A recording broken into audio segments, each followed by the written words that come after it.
Então, irmãos, vamos dar prosseguimento, vamos pedir a benção de Deus. Soberano, eu te louvo neste momento, por tudo que tu és. Eu declaro, Senhor, que tu és bom, tu és fiel, tu és sábio e justo. Além de soberano em todas as coisas. Declaro, Senhor, que nada mais queremos aqui a não ser a tua honra, a tua glória, o teu reino, a tua vontade. Então, venha, Espírito Santo, tomar conta de mim, de todos, conduzir efetivamente aqui o nosso tempo juntos, em prol do teu reino, iluminando a cada um. Senhor, também proibimos todo e qualquer interesse inimigo, qualquer coisa, mesmo dos arredores, que venha atrapalhar, que conduza para o teu reino. Muito obrigado. Pois então, aqui estamos outra vez, em nome do soberano Criador dos céus e da terra. Estamos chegando agora aos verso 21 do capítulo 3 de Romanos.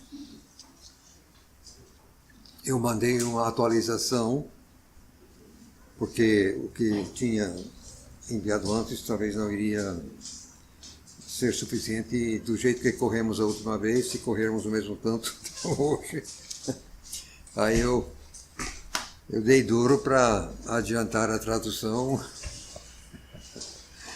Cheguei ao capítulo 5 e o capítulo 5 é um pouquinho assim complicado. Pois bem, lendo então, como é de meu costume, o parágrafo inteiro, eu vou ler os versos 21 a 6.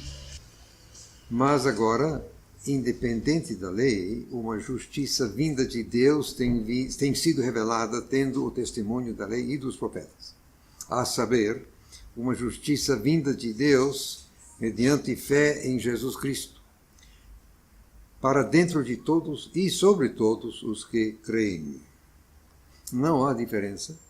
Todos pecaram e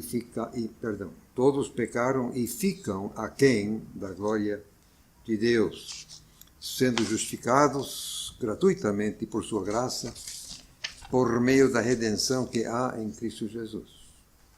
Há quem Deus dispôs abertamente como oferta propiciatória, mediante a fé no sangue dele, para demonstrar a própria justiça por ter passado por alto, na tolerância de Deus, dos pecados cometidos anteriormente.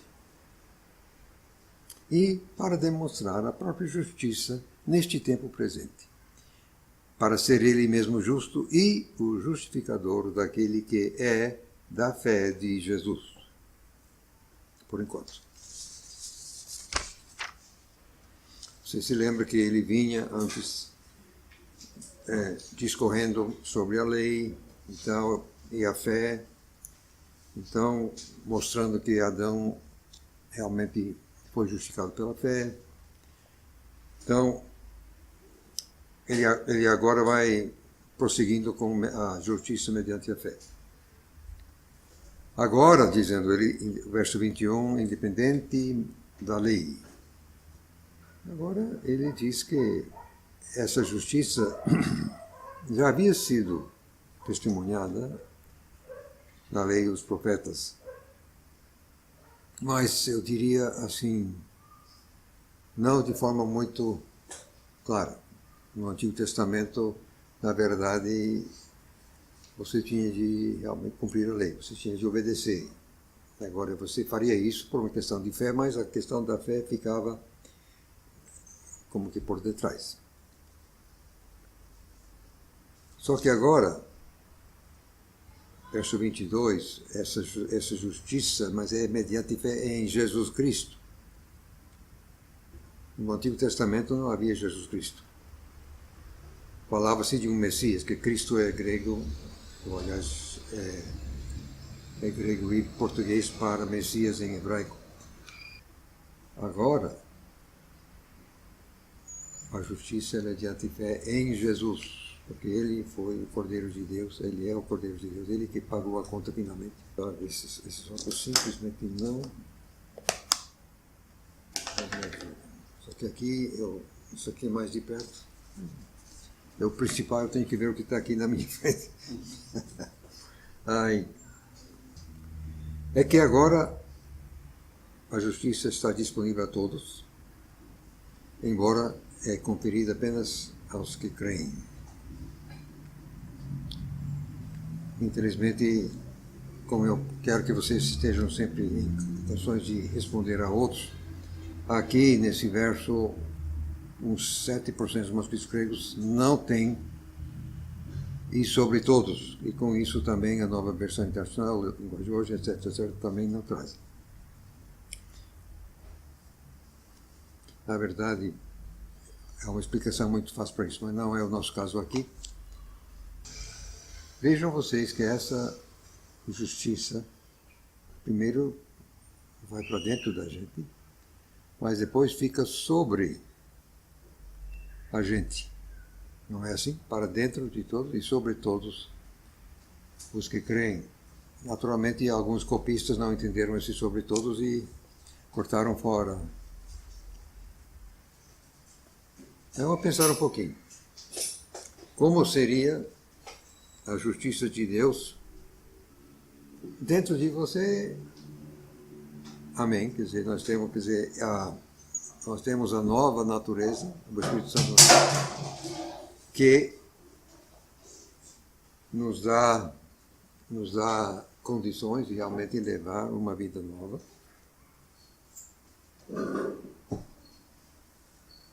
Mas o que seria essa justiça sobre a gente? Se você tem uma coisa sobre, alguém querendo ver você de cima, mas está vendo primeiro aquela coisa que está sobre, né? Então é como que o Deus Pai olhando para a gente, o olhar dele tem que atravessar a justiça de Jesus para chegar na gente. Então nós estamos, a justiça está dentro, também está nos cobrindo nesse sentido. Quer dizer, é assim que eu entendo. Agora ele vinha antes contrastando o judeu e gentio que ser não judeu, mas então aqui no final do verso 22, ele então agora fecha as coisas. Não tem diferença. Não há diferença entre um e outro, porque todos pecaram e ficam aquém da glória de Deus. Não está assim, provavelmente na sua Bíblia vai dizer que estão destituídos ou alguma outra coisa da glória de Deus, mas a questão é exatamente ficar aquém, quer dizer, não alcançar. Não é tanto de ficar destituído, é que simplesmente a gente não consegue. Agora vamos pensar um pouquinho na glória de Deus. O que você entende por glória de Deus? Tem a ver com o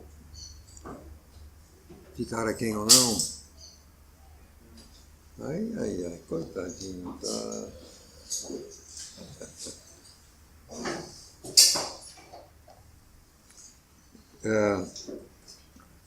A primeira coisa que as pessoas às vezes pensam em glória é um certo brilho, assim, uma luz e tal. Mas não é. Aqui não pode ser brilho ou esplendor.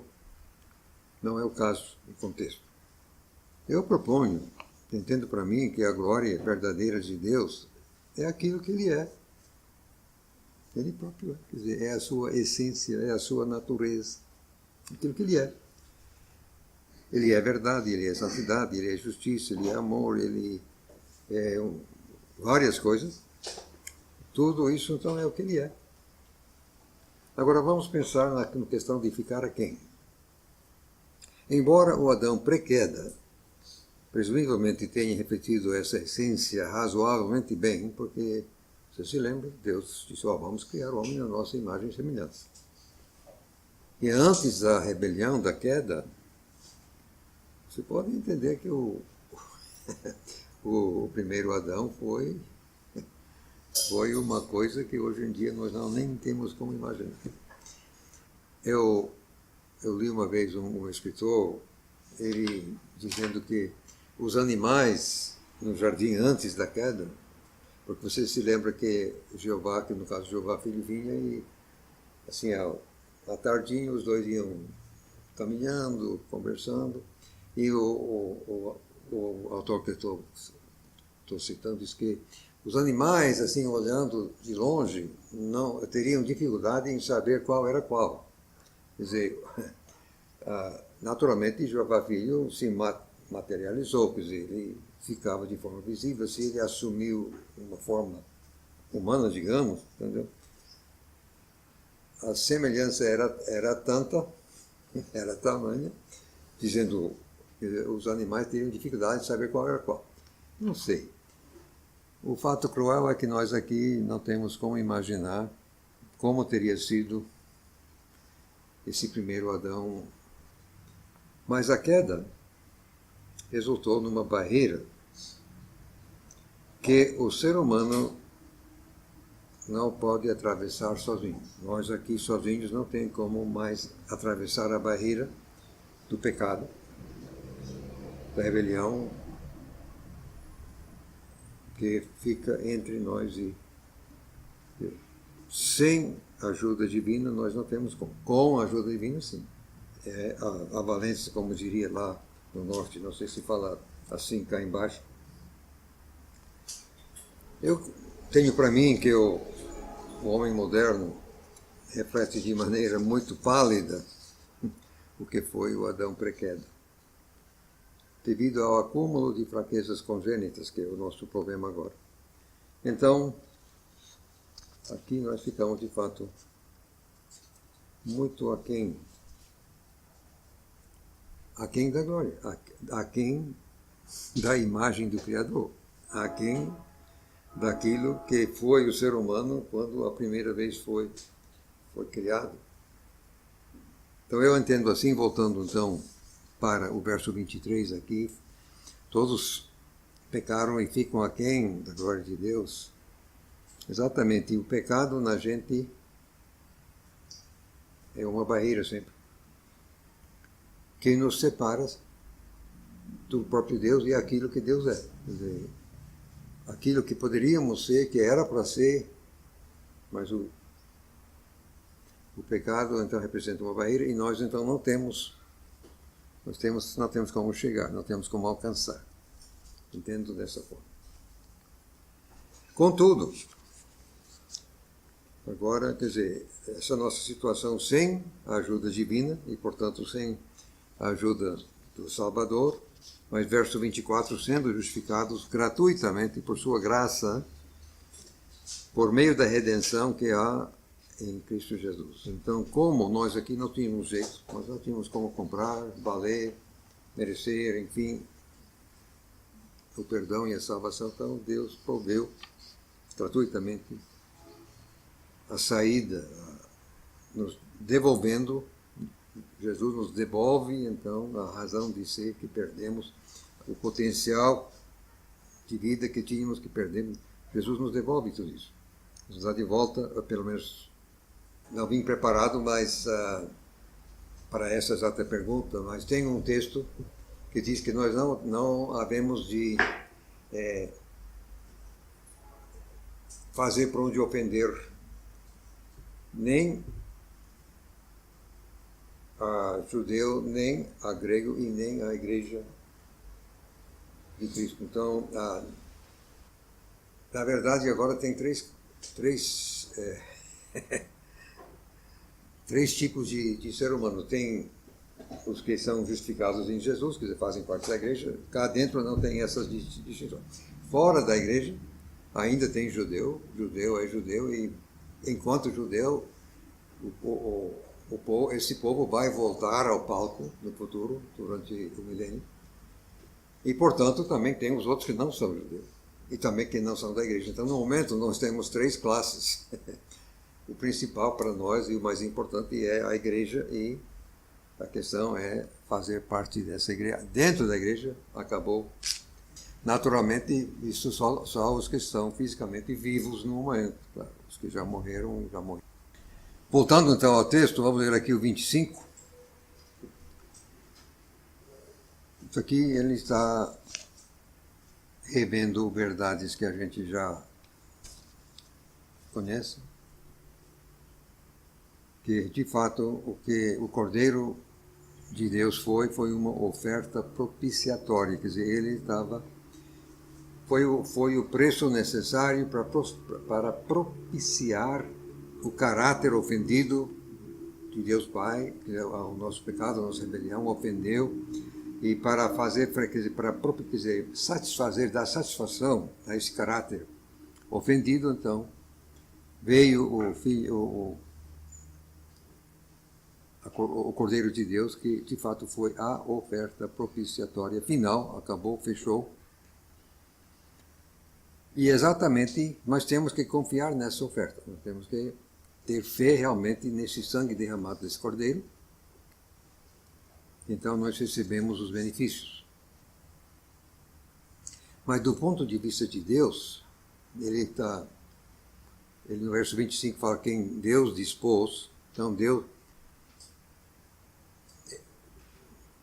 para demonstrar a própria justiça, isso diz respeito a Deus, quer dizer, Deus Pai, para demonstrar a própria justiça, por ter passado por alto, na tolerância de Deus, dos pecados cometidos anteriormente. Então a questão aqui é exatamente como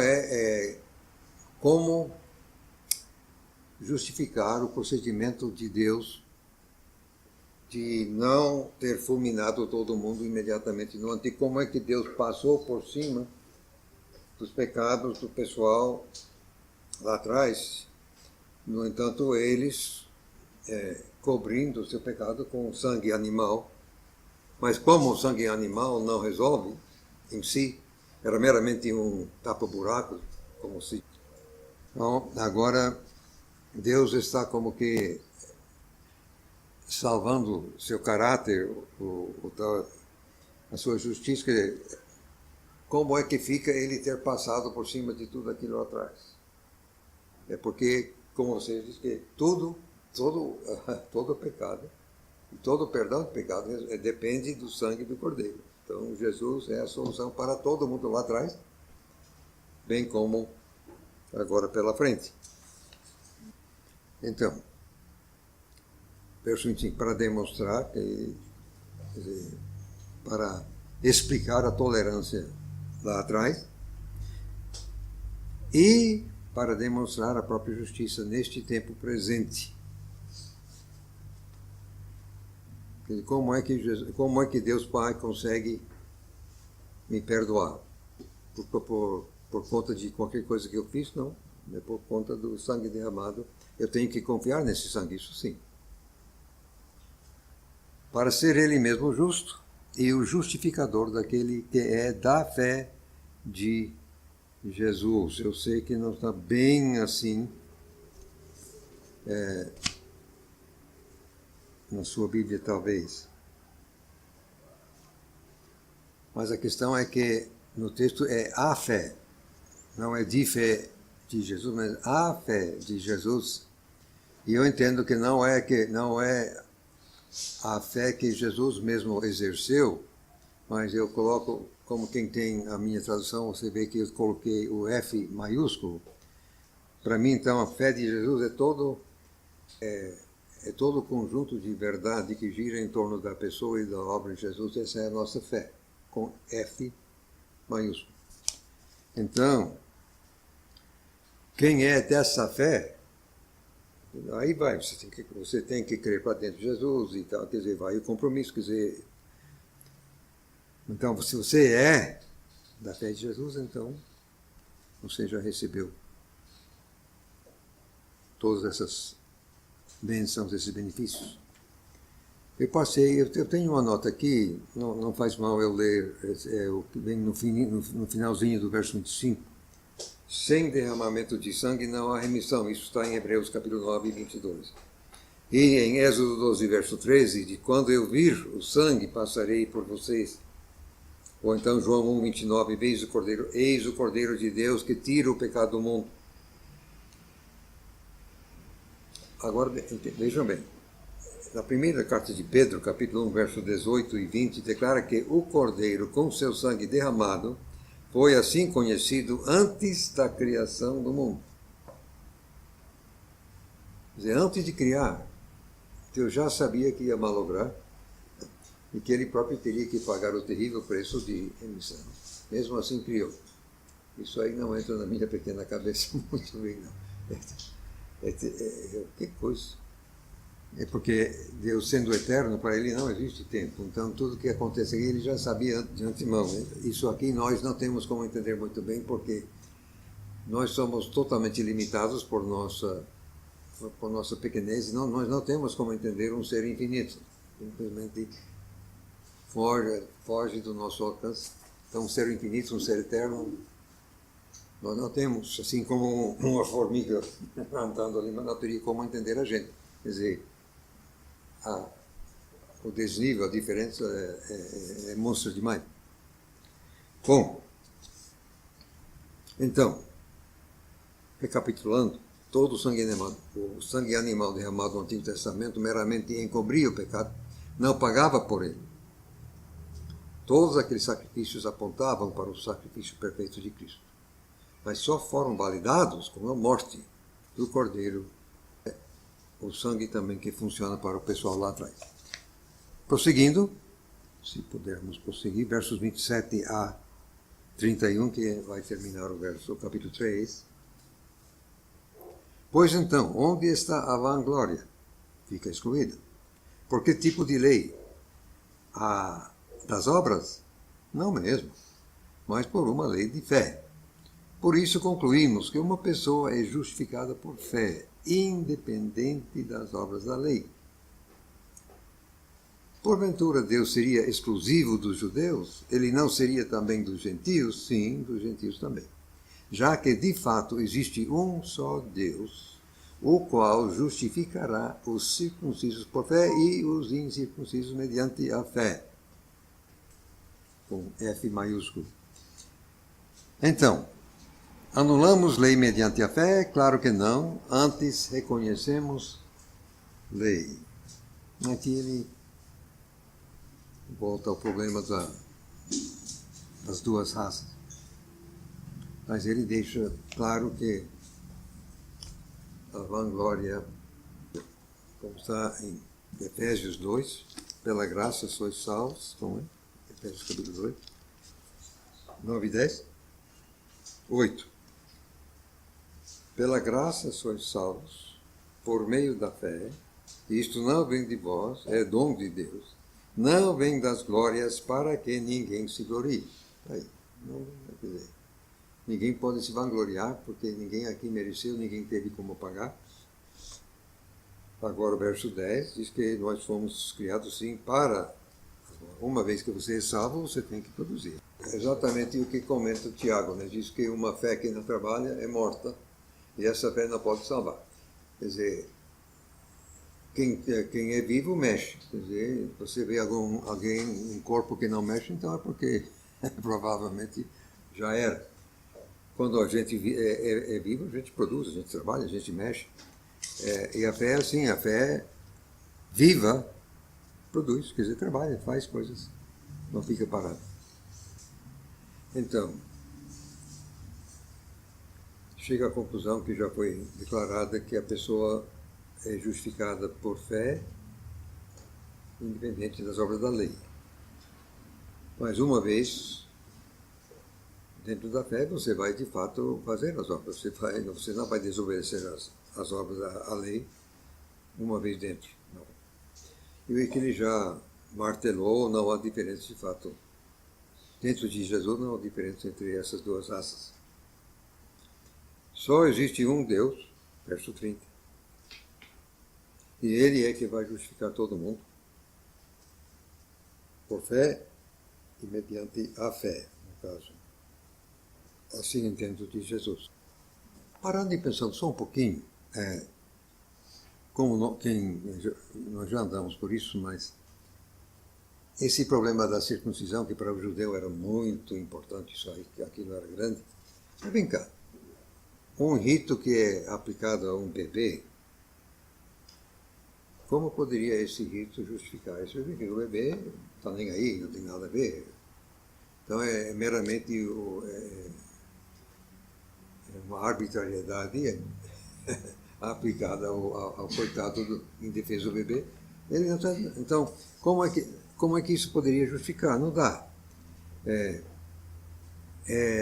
Então, O simples fato de, enquanto bebê, alguém ter recebido isso ou não, não é isso que vai resolver realmente a parada. Tanto um como o outro tem que demonstrar fé. Agora, ele faz uma declaração aqui no verso 31, que ele não explica muito aqui, meramente faz uma declaração.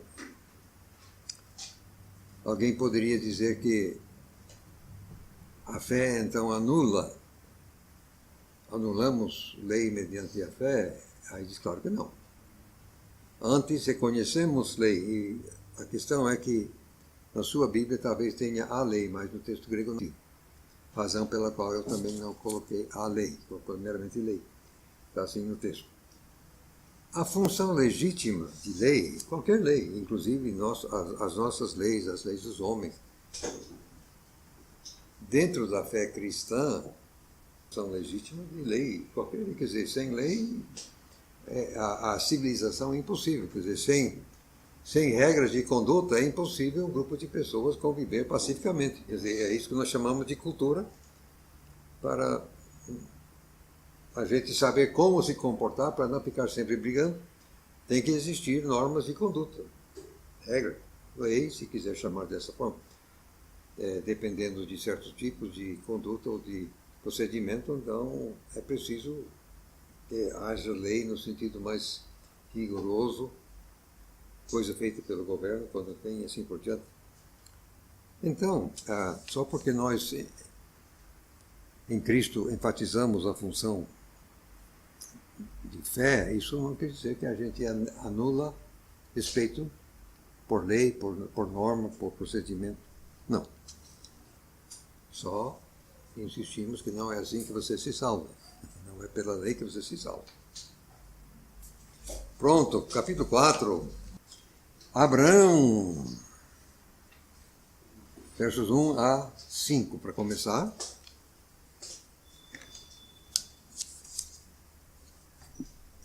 Então, que diremos que nosso pai Abraão descobriu, enquanto homem? Se de fato Abraão foi justificado pelas obras, ele tem vanglória, mas não perante Deus. Então, que diz a Escritura? Abraão creu em Deus e isso lhe foi acreditado como justiça. Ora, para aquele que trabalha, o salário é considerado como obrigação, não como favor. Mas para aquele que não trabalha, ao passo que confia naquele que justifica o ímpio, sua fé lhe é acreditada como justiça. Como Abraão é o pai da fé, isso vai ser desenvolvido mais na frente também. Então, por isso que, entendo, Paulo faz questão de enfatizar o exemplo dele. Ele não foi justificado por obras e sim por fé. Se bem que, se fosse por obras, ele teria de que se vangloriar, embora não perante Deus. Abraão creu em Deus, isso é Gênesis capítulo 15, verso 6. Abraão creu em Deus, não nós, não os judeus, não os romanos. Abraão creu em Deus e isso lhe foi acreditado. Agora, uma coisa que tenho dito e vou dizer outras vezes, é que uma das grandes limitações da nossa linguagem, qualquer língua que o ser humano fala, é que qualquer língua é linear. A nossa boca só pode produzir um som de cada vez, então a nossa boca produz uma sequência linear de sons. E com isso é impossível você dizer tudo a respeito de qualquer assunto ao mesmo tempo. Não existe, não é possível. Então, nós somos obrigados a tratar de um aspecto, aí a gente tem que tratar de outro aspecto, aí a gente trata de outro aspecto, e não dá para falar tudo ao mesmo tempo. Então, aqui, Paulo não pode, obviamente, dizer tudo ao mesmo tempo sobre o assunto. Quando ele fala aqui que, verso 4, o trabalhador merece seu salário. Isso ainda você não está fazendo um favor a ele porque você paga seu salário. Ele merece, ele faz justo, claro. Mas, no caso de a justiça de Deus que nos é conferida mediante a fé, aí não é questão, não é por força do nosso trabalho. A gente não trabalhou, não mereceu. Não. Deus coloca nós, quando você fala assim, acreditar na sua conta como se fosse. Ou então alguma Bíblia diz imputado, mesma coisa. Imputar quer dizer você coloca na conta. Deus coloca a justiça de Jesus na nossa conta. Aí ele vai citar o caso de Davi como um exemplo. Vamos ver aqui os versos 6 a 8. É o caso, inclusive, de Davi, quando fala da bem-aventurança do homem a quem Deus acredita justiça à parte de obras. Citando, então, abre aspas, bem-aventurados aqueles cujas transgressões foram perdoadas e cujos pecados ficaram cobertos. Bem-aventurado o homem a quem Jeová jamais imputará pecado. Isso Davi até que não é um mau exemplo, porque você se lembra que o nobre rei Davi sabia muito bem como pecar. Assim, de perfeito ele tinha muito pouco. Como então? É que sempre que o profeta chegou e confrontou, colocou assim o dedo no... Davi sempre reconheceu. Sempre. Ele sempre assumiu e imediatamente pediu perdão. Então, entendo que foi por isso, é isso que Deus gostou do Davi. Não que ele fosse pecador, não foi isso que agradou, mas é que quando confrontado, sempre assumia, não fugia, não jogava em cima do outro. Não, tá. Então, acho que no Salmo 51, depois do problema dele com Batseba, e o profeta Natan chegou e colocou o dedo no nariz dele. Aí você vê, acho que Salmo 51, Davi está se derramando na presença de Deus, e ele diz, não existe sacrifício, se tivesse sacrifício eu traria. Porque você pode ver que no Antigo Testamento, pecado com o punho levantado não tinha sacrifício. Quer dizer, alguém propositadamente se rebelava contra Deus, não havia sacrifício. Você mesmo diz, não existe sacrifício para esse tipo de pecado.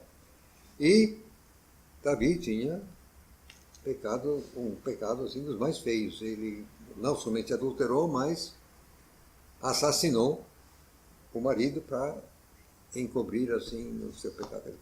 Foi feio demais.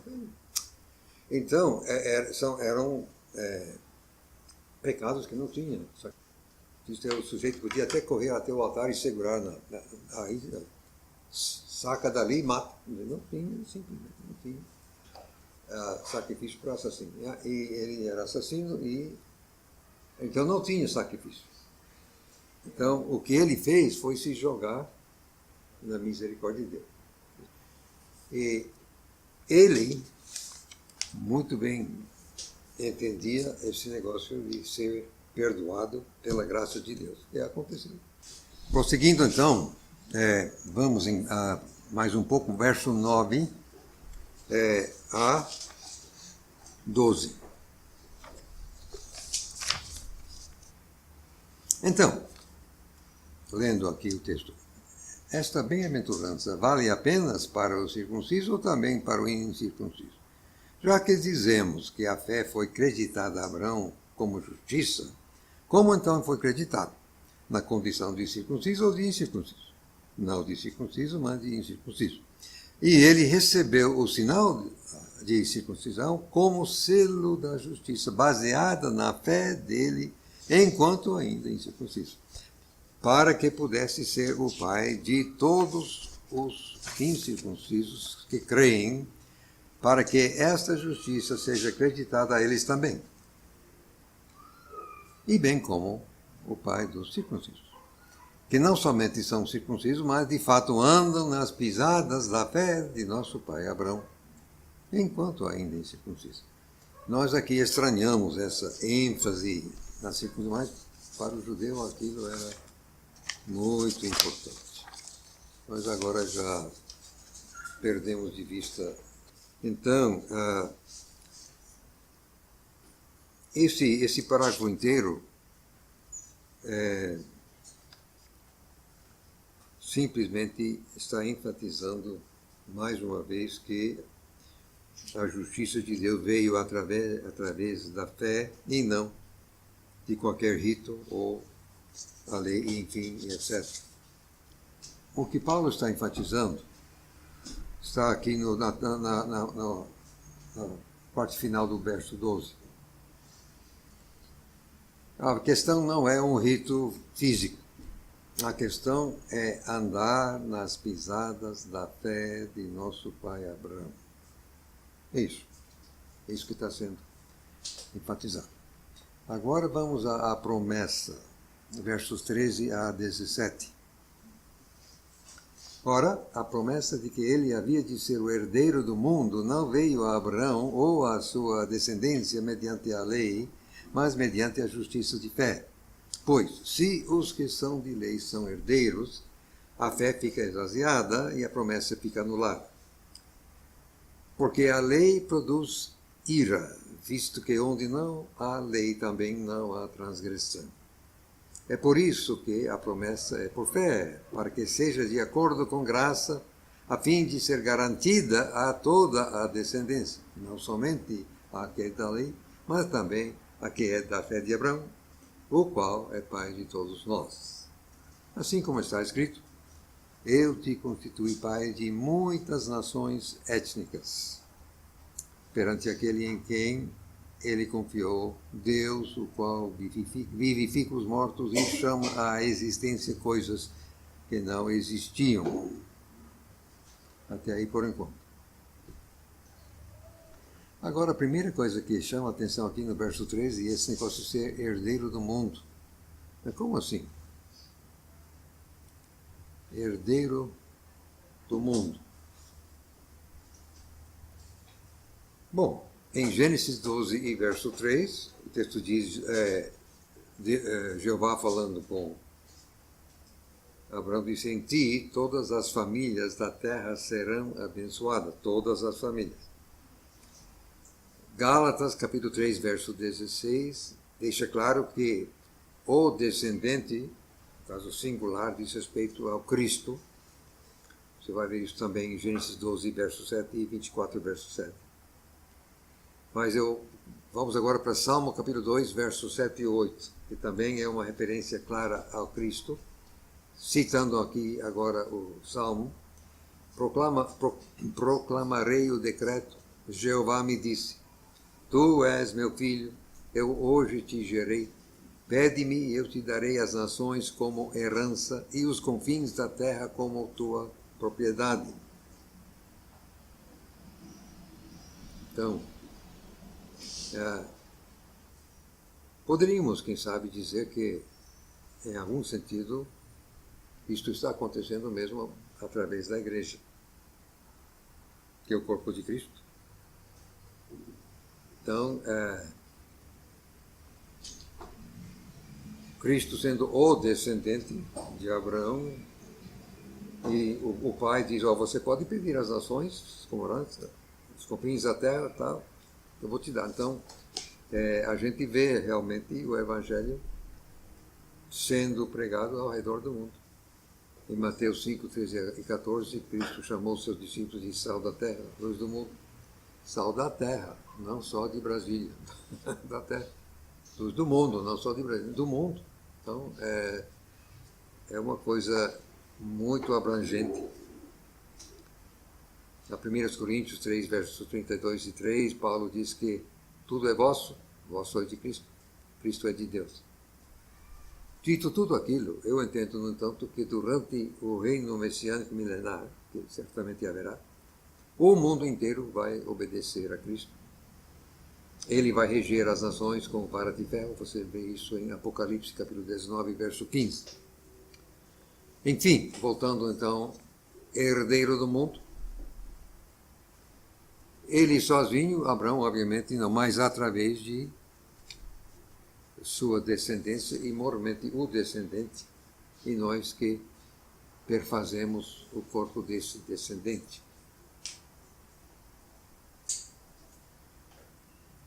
E essa promessa veio a Abraão e a sua descendência conforme a lei? Não. Foi mediante a justiça de fé. Aí ele vai, se fosse por lei, tal, a promessa fica vazia, tal. Agora, verso 15, a gente já comentou quase na brincadeira, a lei produz ira, visto que onde não há lei também não há transgressão. Entenda a diferença entre os vocábulos transgressão e pecado. Transgressão é uma coisa bem precisa. Alguém riscou aqui uma linha, você não pode atravessar essa linha. Então você atravessou a linha, você transgrediu. Você transgrediu. Enquanto ninguém faz a risca, você não pode atravessar uma risca que não existe. Então você não pode transgredir uma lei que não existe. Então é essa a função da lei, que devido a nossa, como já comentamos, devido à nossa natureza, a proibição atiça o nosso ego, a nossa disposição, e a nossa reação é querer exatamente transgredir, quebrar, enfim, atravessar. Então, não existe transgressão enquanto não há lei. Quer dizer, Deus não falou que não pode, então você não pode desobedecer porque Deus não falou. Mesma coisa com seus filhos. Enquanto você não disse, isso aqui... Se aí o filho faz uma coisa que você não, mas você nunca falou, seria injusto você punir a primeira vez. De fato eu nunca falei, mas agora estou falando. Não faça isso mais. Mas a primeira vez não foi transgressão porque não sabia. Ele não estava desobedecendo porque não havia ordem. É isso, mas a lei exatamente apela para o que é ruim dentro da gente e produz, portanto, ira. Agora, essa diferença entre transgressão e pecado vai vir à tona. Essa diferença a gente vai precisar segurar muito bem na cabeça. Pecado é uma coisa, transgressão é um tipo de pecado, certamente, mas é um tipo muito específico de pecado. Então, verso 16, por isso que a promessa é por fé, para que seja com graça, a fim de que a promessa seja garantida a toda a descendência, não somente quem tem a lei, também quem é da fé de Abraão. Aí ele cita o texto, Gênesis 17, verso. Quem tem a minha tradução, você vê que tem dois traços. E se a gente, começa o primeiro traço no meio do verso 16 e o segundo traço no meio do verso 17. E a gente fosse ler agora, deixando de lado o que está entre os traços, eu vou fazer isso. A fim de ser garantida a toda a descendência perante aquele em quem ele confiou, quer dizer, Abraão. E quem aquele? Exatamente Deus, o qual vivifica os mortos e chama à existência coisas que não existiam. Voltando ao primeiro capítulo de Gênesis, Deus falou e houve, quer dizer, haja luz, houve, haja isto, houve, haja aquilo, houve, quer dizer, basta Deus falar que ele pode criar com sua própria palavra. Então, Ele pode vivificar morto, pode dar vida a morto, e como mesmo pode chamar essa existência a coisa que não existia sequer. Isso o Criador pode fazer. Ainda podemos prosseguir mais um pouco, falando ainda de Abraão, verso 18 a 22. Nós podemos estranhar, parece que Paulo está batendo na mesma tecla assim, não basta uma vez, nem duas, nem três, ele está enfatizando. É que mesmo assim nem sempre nós entendemos, não é? Vamos ver aqui, verso 18 a 22. Não havendo esperança, Abraão creu com esperança, a fim de se tornar pai de muitas nações étnicas. Segundo o que tinha sido dito, assim será a tua descendência. E não sendo enfraquecido na fé, ele não levou em consideração o seu próprio corpo já amortecido, abre parênteses, tendo uns 100 anos de idade, fecha parênteses, nem o ventre de Sara já amortecido, ponto. Perante a presença de Deus, ele não foi levado a duvidar pela incredulidade, mas foi fortalecido pela fé, dando glória a Deus, estando plenamente convencido de que o que ele também era poderoso para realizar. Foi por isso mesmo. Agora, Paulo declara aqui que eu saiba não está dito em tantas palavras no Antigo Testamento. Você vê que aqui no verso 19, Paulo declara que o corpo de Abraão, quando ele gerou Isaque, já estava morto. E a Sara, ela tinha 90 anos, quer dizer, quando ela deu à luz Isaque, ela tinha 90 anos. Mas ela sempre havia sido estéril. Quer dizer, o primeiro filho de Abraão, Ismael, foi da escrava Agar, não foi de... Então, além de ser sempre estéril, a Sara, quer dizer, a menopausa já era história antiga. Ela não tinha simplesmente mais condições, absolutamente, em termos humanos, não normais. Sara era carta fora do baralho, não tinha jeito. Mas o que não está claro no Antigo Testamento, mas que Paulo assevera, é que o próprio Abraão também não tinha jeito. Ele já tinha perdido a vitalidade. Agora a gente pode dar dar valor à fé, quer dizer, o que esse Abraão tinha de crer. Deus diz, você vai ter um filho. Fosse o velho Zacarias, que você se lembra, o anjo chega aí, o Zacarias, como a Elizabeth também era estetal, mas também já era. Aí o velho Zacarias não acreditou muito. Sei lá, como é que vai ser aquilo e tal. Mas Abraão creu, não. Deus falou, então vai ser. Mas, convenhamos, não foi pouco. Quer dizer, ele confiar nessa circunstância, quer dizer, não era só a mulher, ele, quer dizer, todos os dois, quer dizer, não tinha, fisicamente não tinha jeito. Agora, vem aqui, já que estamos aqui, eu aproveito para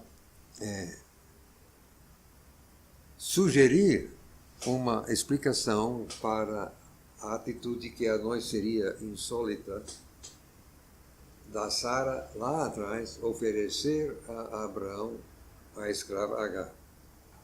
Como é que Sara poderia fazer uma coisa dessa? Isso normalmente não é uma coisa que... Mas se com 100 anos Abraão já era impotente, já tinha perdido a força, mas isso não é assim. Isso é um processo, quer dizer, ele já vinha declinando lá atrás, quer dizer, já... eu que já sou velho posso dizer, quer dizer, isso aí é um processo. Um dia você era 100%, agora você é 90%. Agora. Ninguém melhor que Sara para saber que Abraão estava E Sara sabia muito bem da promessa, que Abraão tinha de ter um descendente. A promessa dependia desse dependente. E cadê um dependente para Abraão? Descendente, perdão, falei mal. Descendente. Eu não estava lá, é uma mera suposição minha, mas a gente talvez entenda agora o que deu na cabeça da Sara. Não foi à toa, não. Ela realmente ela estava vendo a promessa de Deus para com Abraão e ela queria que essa promessa se cumprisse. E como ela não tinha jeito, ela, quer dizer, não foi por não tentar, quer dizer, ela não tinha jeito, então deu no que deu. Mas isso a mim, pelo menos, não posso provar, imaginar o que deu na cabeça. Não foi assim, foi uma atitude até louvável, quer dizer, ela estava querendo realmente cooperar com a promessa, assegurar a promessa. Ah, bom, a pessoa não explica isso. Também eu não estava lá, estou colocando aqui meramente a minha suposição, não é mais do que uma suposição. Nós não podemos passar do texto, que está no texto, está no texto. Então, uma mera suposição minha, podemos largar, isso aí não leva a nada. No verso 19, sou obrigado a comentar outra vez um desses problemas assim desagradáveis, problema de variante no texto. Lendo aqui, no verso 19, não sendo enfraquecido da fé, ele não levou em consideração. Mas assim, onde está mesmo? Talvez 3% dos manuscritos gregos de qualidade inferior omitem a palavra não. Então, você lendo a nova versão internacional, a linguagem de hoje atualizada, não tem esse não. Vai dizer, ele levou em consideração, em vez de não levou, ele levou sim. Não faz muita diferença, mas eu preciso explicar por que você vai encontrar essa diferença. É questão de 97% contra 3%, a favor do não. Eu gostei do estar plenamente convencido. A gente às vezes diz que crê, mas nem sempre a gente está plenamente convencido. E eu vejo isso aqui no verso 21. Abraão, sim, ele estava plenamente. E quando você tem essa atitude, ajuda ele aí.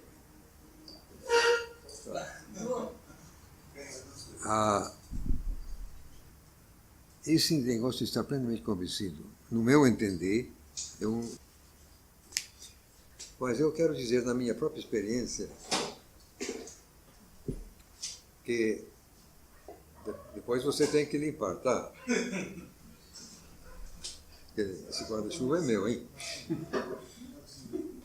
Ainda bem que você pode cortar fora essas coisas. Plenamente convencido. Eu tenho dito às vezes para alguém que já me ouviu que até hoje eu não consegui mandar Colina tomar banho de sal. Jesus disse, se você tem fé que nem certa árvore assim se arrancar e jogar, ou então... Eu digo que já tentei, mas até hoje não consegui. E por que não? Porque sabe por que não? Dentro. Quer dizer, eu não estava confiando plenamente. Não estava confiando. Sabia lá eu se de fato essa colina ia me obedecer. E enquanto isso, a colina está lá até hoje. Esse negócio de estar plenamente convencido não é fácil, pelo menos eu não sei. Para você talvez seja, mas eu tenho encontrado alguma dificuldade dependendo da situação.